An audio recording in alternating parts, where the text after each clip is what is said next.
All right, we should be live now. Okay, we'll start this again. In John Fricker's absence, I will call the October 21st Technical Transportation Committee meeting to order. And the first item to do is to call the roll. So if you will answer yes when I call your name. Sally Fahey, yes. Jeremy Grenard. Yes. Scott Chandler. Yes. Stu Klein. Yes. Will Carpenter. Mitch Langford. Yes. Adam Keister. Yes. And I don't think Marty's here, but I think Bryce Gibson is here. I sure am. Okay. And Woody Ricks from the Sheriff's Department. I am present. And Jason Philauer from West Lafayette Police. Here. Good. Okay, we have a quorum. So the first item on the agenda is the approval of the minutes from September 16. Are there any additions or corrections?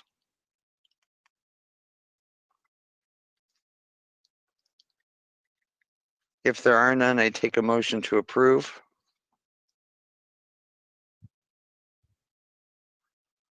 So moved. Jeremy.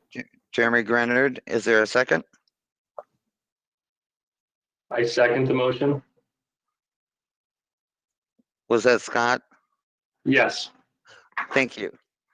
Okay, all in favor say aye. Aye.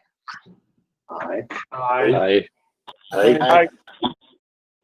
Okay, minutes are approved. The next item is an update on access permits. I assume that would be you, Scott? Yes. As of earlier this week, there are no new permits for access that have been noted. There are two permits that are ongoing that I will mention briefly. One is at the southwest corner of State Road 25 and County Road 200 North. This is the Love's Travel Stop. NDOT has submitted a number of comments back to the permittee, and we are awaiting those comments to be addressed so that we can finish our engineering review and move forward with that. Our second permit, which is at US 52 and Veterans Memorial Parkway, the Speedway gas station. Again, we are waiting for plan revisions from the applicant per our engineering review. Those are the permits that I have to discuss. Okay. Do any committee members have any comments?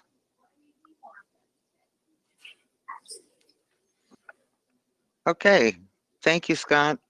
Welcome. We'll move on to the first of the two tip amendments for a recommendation to the policy board, and we'll start with Doug.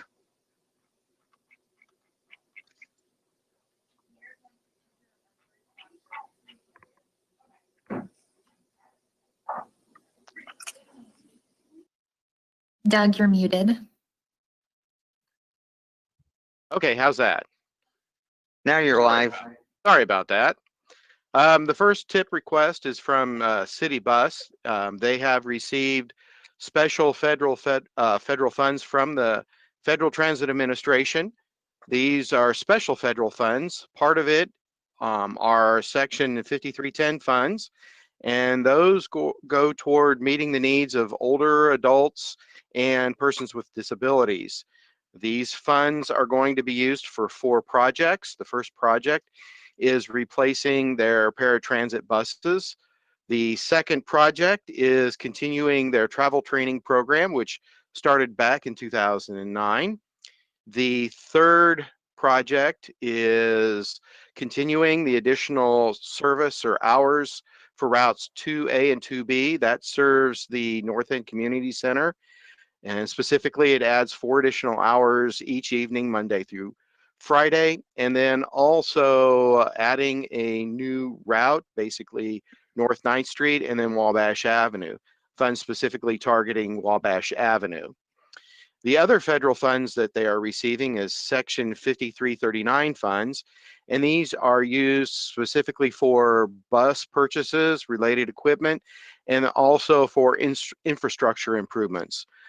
They would like to use these funds to improve or expand their CNG fueling station. When this first started, they had a few buses, and it actually first started only 2015 when the CNG refueling station or fueling station started operating. But since the span of over 5 years, now they have 40 buses in the fleet that run on CNG.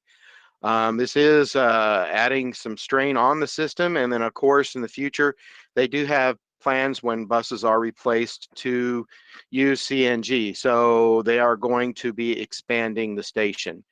Total cost of this project is $1.5 million, and they have received $1.2 million in federal funds.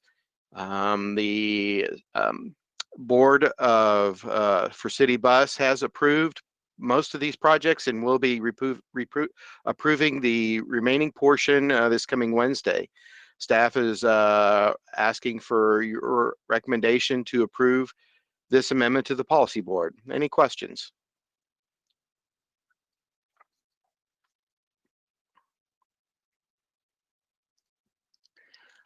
Okay, hearing no questions, then I'd take a motion to recommend approval of this tip amendment to the policy board.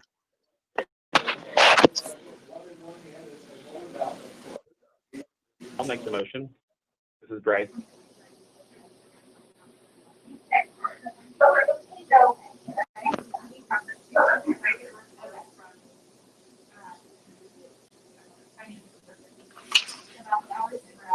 You need a second? Sorry, we were interrupted in the room. Somebody's trying to find a flu shot. So yes, I was distracted. So who moved? That was me, Bryce. Okay, thank you, Bryce. And I do need a second. Second. And the second was? Sue? Thank you, Sue. Okay, any other questions or comments? If not, all in favor say aye. Aye. Aye. Aye. Aye. Aye. Aye. Okay, the second tip amendment, I'm going to start with some background and then I'll turn it over to Doug. If you recall, the Yost Drive project in Dayton was in preliminary engineering. BFNS was working on that preliminary engineering, and then on October 1st, I received a letter from the Dayton Town Council via its president that the council voted on September 14th to terminate its participation in the Yost Drive project. That started a number of things, which included an email from Susie Kemp at INDOT Crawfordsville about the things that would need to be done, including Dayton's repayment of the federal funds paid out to date to BFNS, and that payment goes to INDOT, not to the MPO. And it does not go back into MPO funding sources.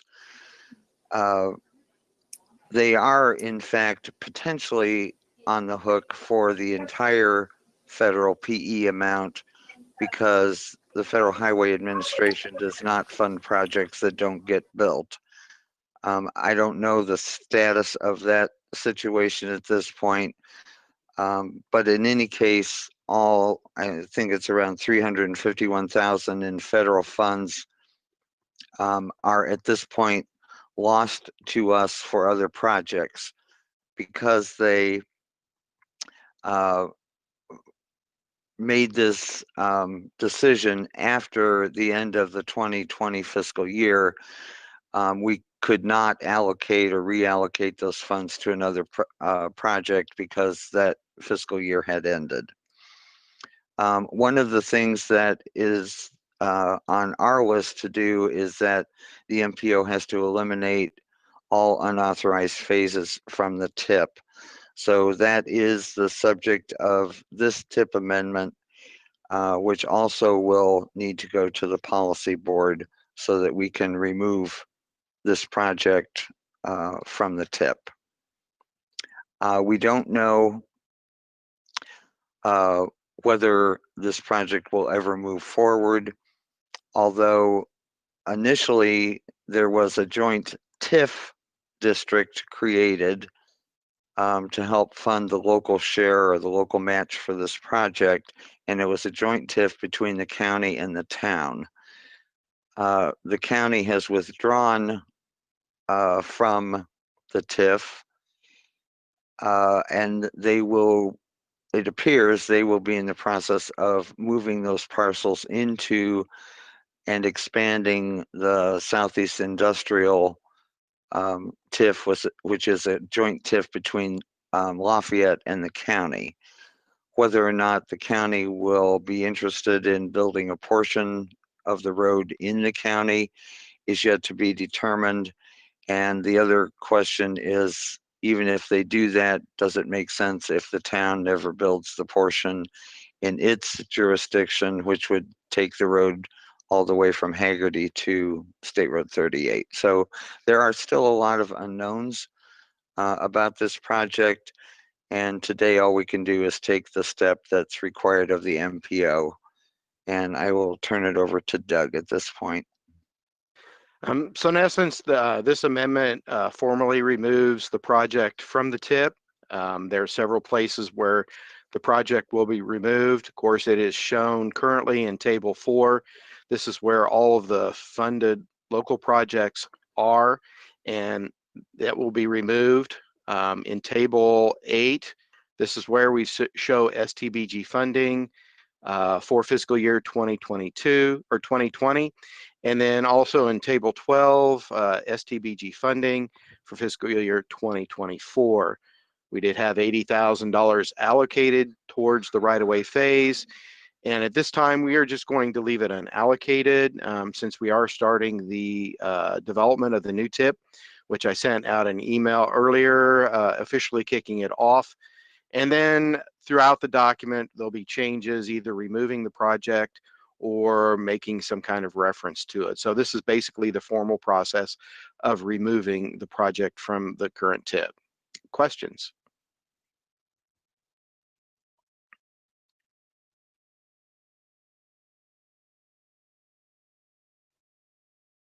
If there aren't any questions, then I would take a motion to make this recommendation to the policy board.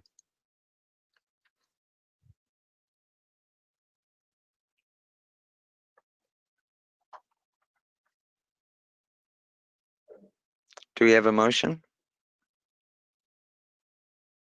So moved, Jeremy. Is there a second? I'll second. This is Mitch. Thank you.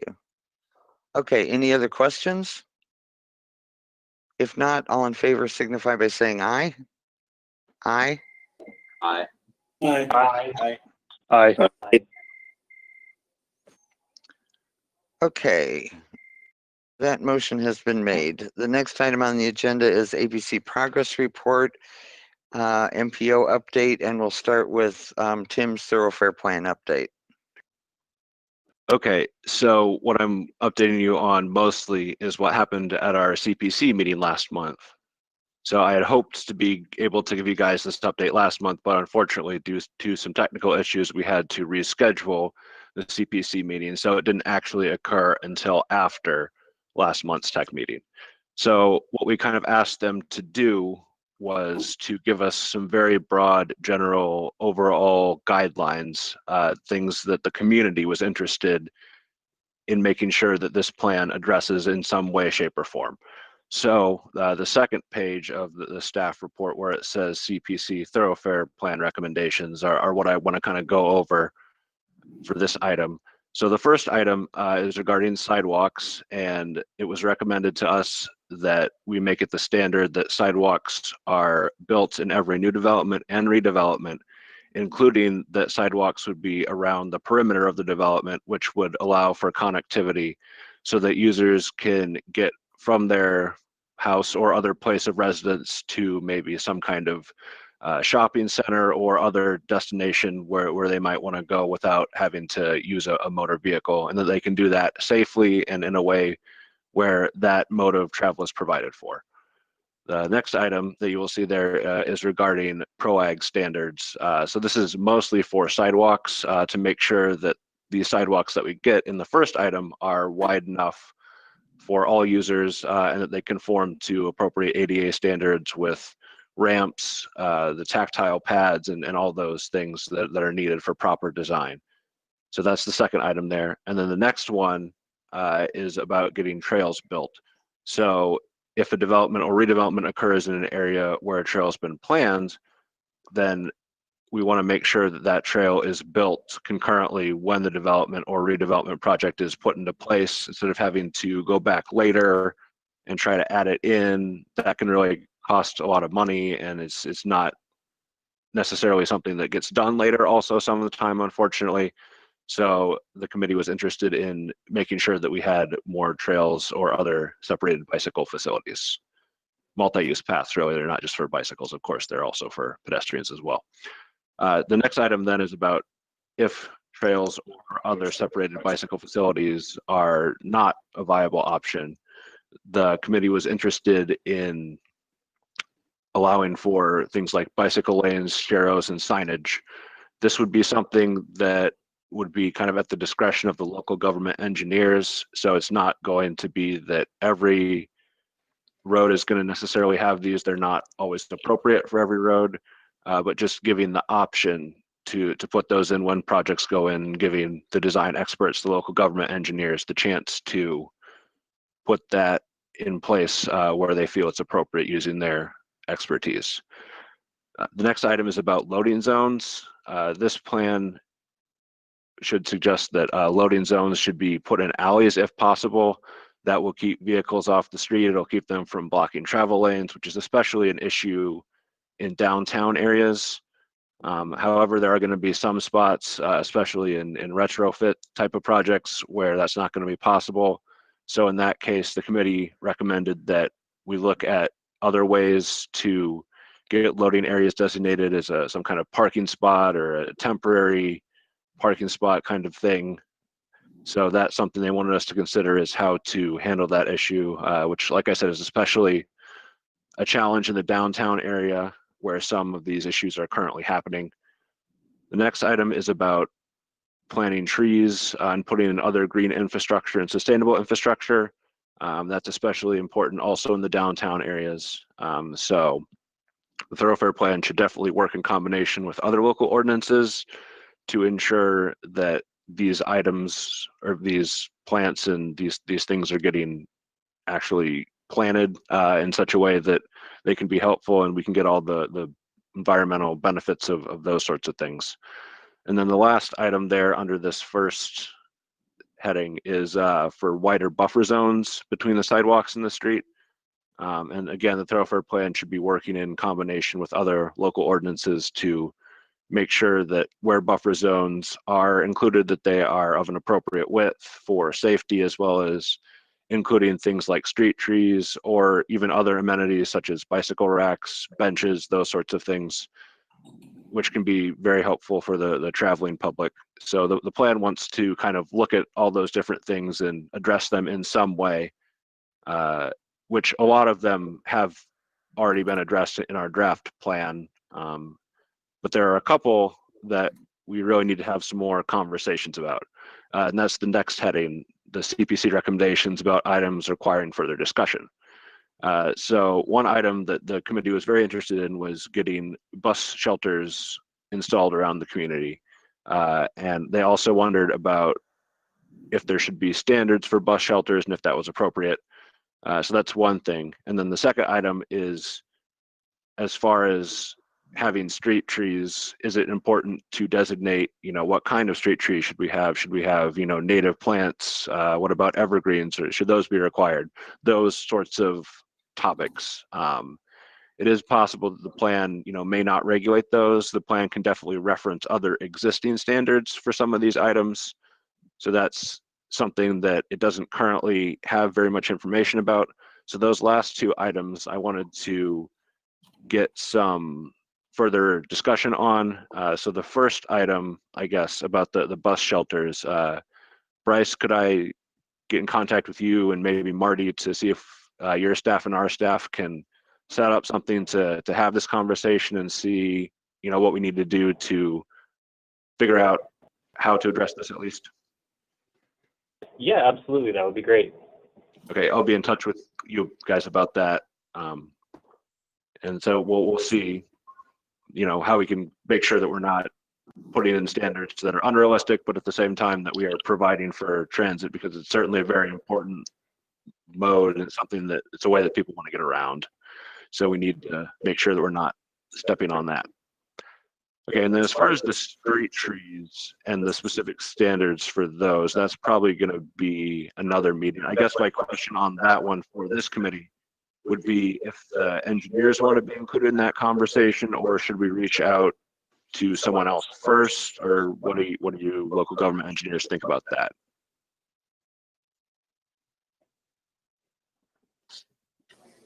I'd say in Lafayette, reach out to myself and I'll pull in one or two other people as well. But I would be in favor of just referencing the local ordinances on those items.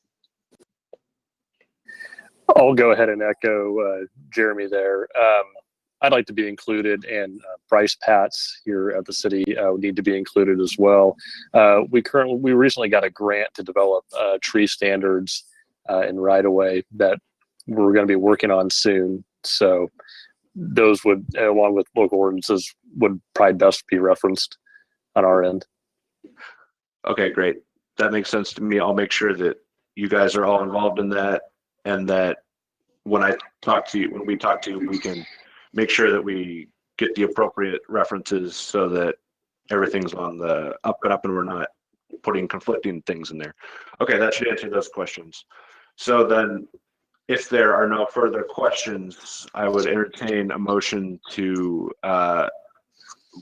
have you guys kind of approve these recommendations to our staff so that we can kind of have just an official recommendation that these are things that are good to evaluate in the development of this update to the thoroughfare plan. Do we have a motion to that effect? This is Mitch. I'll make the motion. I'll second And that motion. Thank Scott, right? Yes. Thank you, Scott. Any other discussion? If not, all in favor say aye. Aye. Aye. Aye. Aye. Aye. Okay, thank you. The next item is a fund swap for the North River Road at 500 North Safety Project. Bear with me, this is a little complicated, but I hope we can get to some consensus. If you recall, the county's safety project has been in the works now for quite a while. And last year we talked about a fund swap because that project has gotten more and more expensive. So what we have available for this project, which we hope to go to letting in January, is $716,000 and change, which is all of our fiscal year 21 safety allocation. We have also in the tip added to this project a little over 93,000 and a half from our STBG funds. If you recall, last year we traded with Terre Haute $573,000, which they will pay back now basically as soon as I ask for it. We have 169,000 and a little bit that that INDOT took in, Kathy Eaton McCallop took in her program to be paid back this year. And that left us working on finding an MPO who would swap an additional 727,000, which we would pay back in fiscal year 2022. If we can accomplish all those things, then we will have 2.279 million in federal funds toward this project. However, that still leaves the project short by 1.15 million just in federal funds. So for the swap for this year, NERPC, Northwest Indiana, has expressed interest potentially in more than the 727,000 swap. We could pay that amount back in 2022, but any additional money to swap, we couldn't pay back until 2024. The money for 2023 has already been committed. So my question to the committee is, knowing that this project is so short in federal funding, are you willing to let me swap 2024 money if I can find a taker? And that would mean that we would have no safety project in 2024. I know this is a little, the timing is a little odd because we're just getting ready to start the TIP, but I can't wait for the TIP to be developed for this decision to be made if we're going to try to get this project more fully funded. Excuse me. So if you agree to the additional 727,000, that still leaves the project short 427,000 in federal funds, but it's a little closer than it would be otherwise. Otherwise, it would be over $1 million short in federal funds.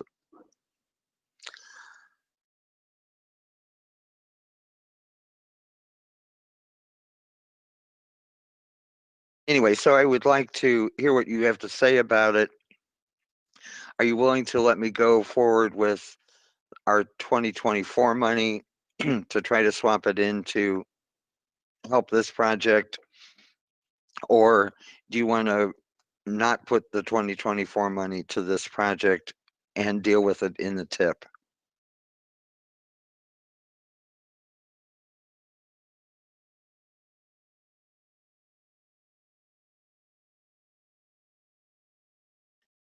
Stu, do you have anything you want to say to promote your cause?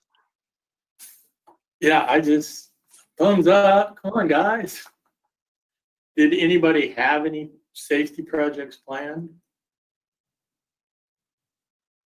So this is only HSIP funds? Yes. Correct. I would be in support of that.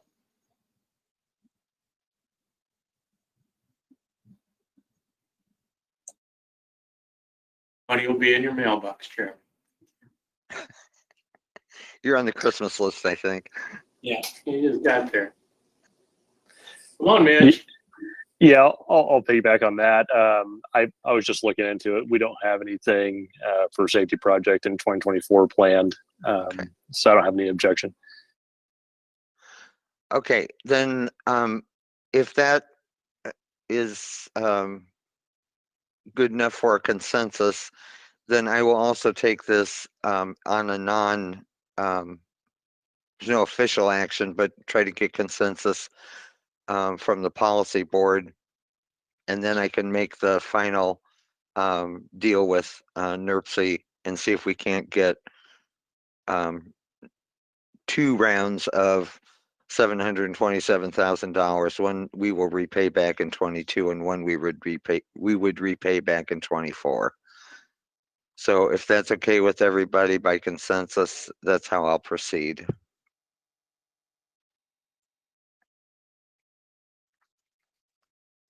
Sounds like with no objection, I'm going to take that as a yes. The other thing on the agenda, the next item is to begin a discussion of this notion that INDOT,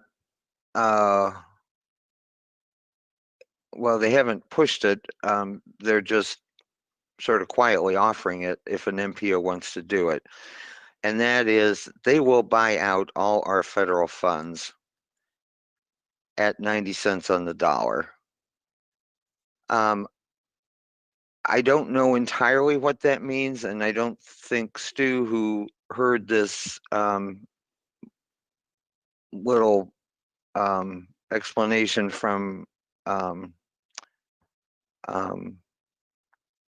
Travis Underhill, I don't know that either of us knows for sure what all this means. I did raise it at the at the September MPO Council meeting. Indianapolis is the only MPO that has done this. But of course, they're a huge MPO. They have lots of money. They have lots of projects. It's easy for them to move things around. None of the other MPOs have even contemplated doing it yet. And the MPO directors are hoping to get Travis Underhill at an MPO council meeting so that we can get more detail. But I would like to raise the topic.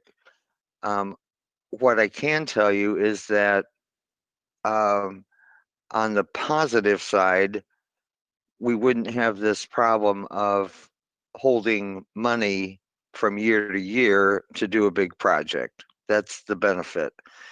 The downside is that INDOT would not be involved in the contract, and the LPA would have to manage the entire contract. And there is some thought that the MPO might actually even have to have a special government fund created to hold the money. And those are some of the details that could make this unattractive, maybe not just from our end, but from the LPA end, because for 10% less in federal funds, we're probably going to have more than 10% more requirements on our end in staff time and maybe some other expenses.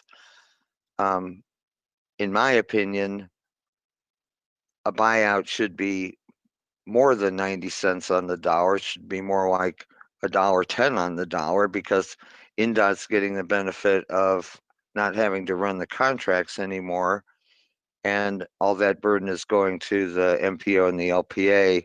So it seems like we ought to be getting more than dollar for dollar, but we're being offered less than dollar for dollar. So if anybody has any early thoughts, I'd love to hear them. And if not, then we will keep this on the agenda so that as soon as there is more information, we can have a more serious discussion.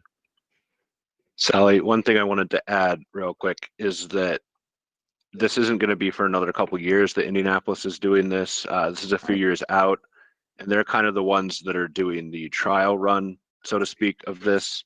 And additionally, one other important piece, I think, is that they are doing this with all of their federal funding. They're having everything get bought out.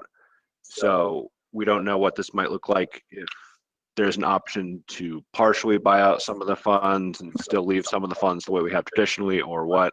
That's another question that we need to ask Travis. So there are still a lot of unknowns, but those are some of the things right now that we're kind of keeping our eyes on.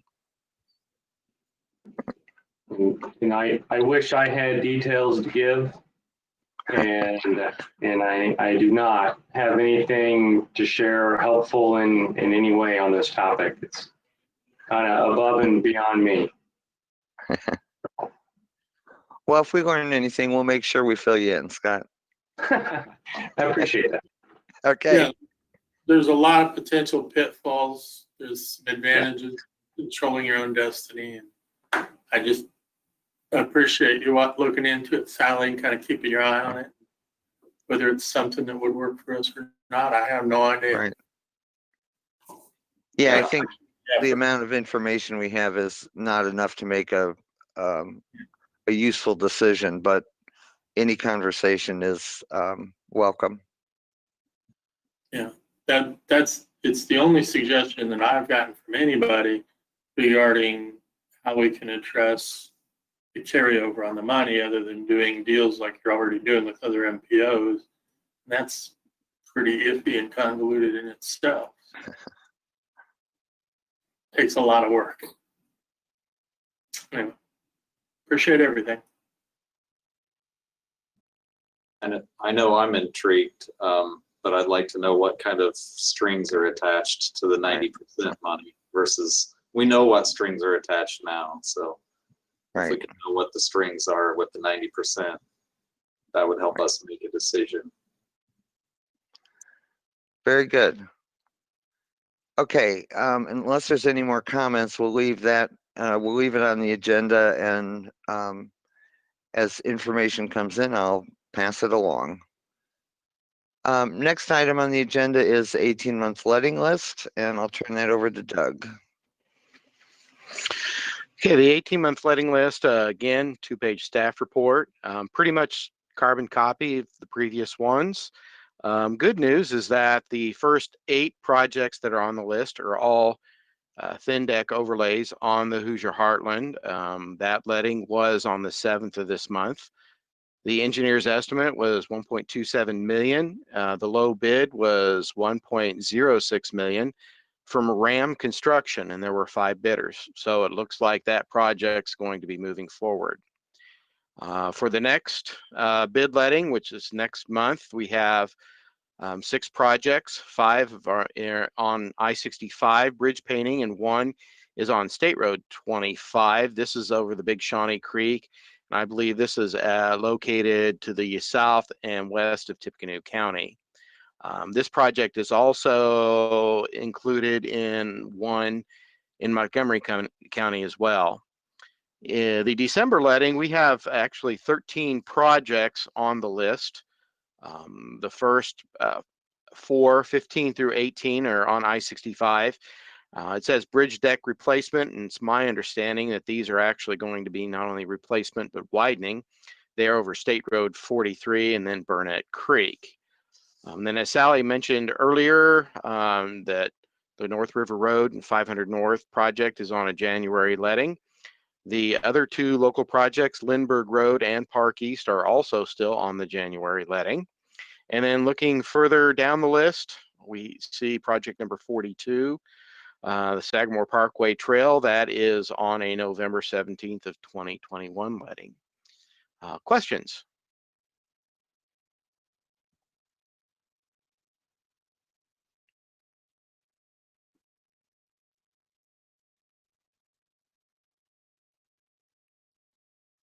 I have a quick question for Scott, and I know I'm sort of throwing this to you out of left field. Is there any update on what's going to happen with Teal Road once we're in the next year's construction season?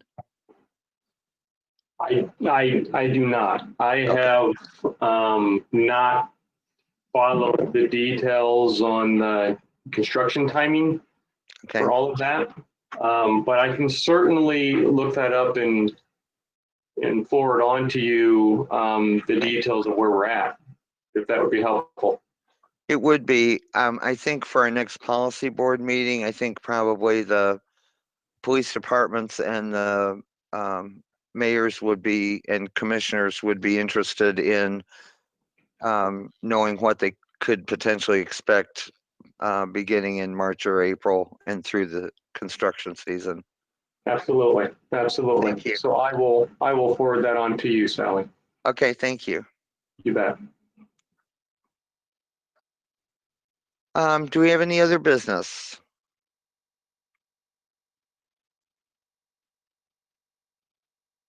Hearing none, then we'll take a minute to pause for citizen comments. And we'll start timing.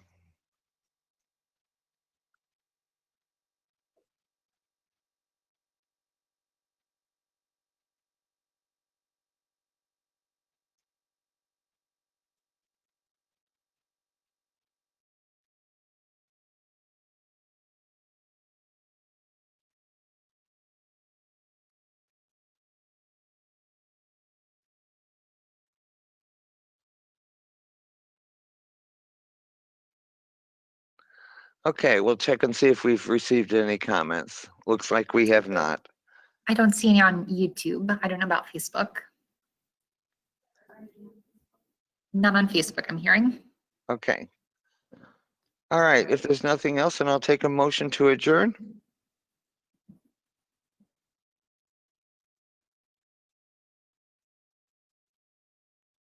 Oh, this is Mitch. I'll move to, I'll second. Very good. Okay.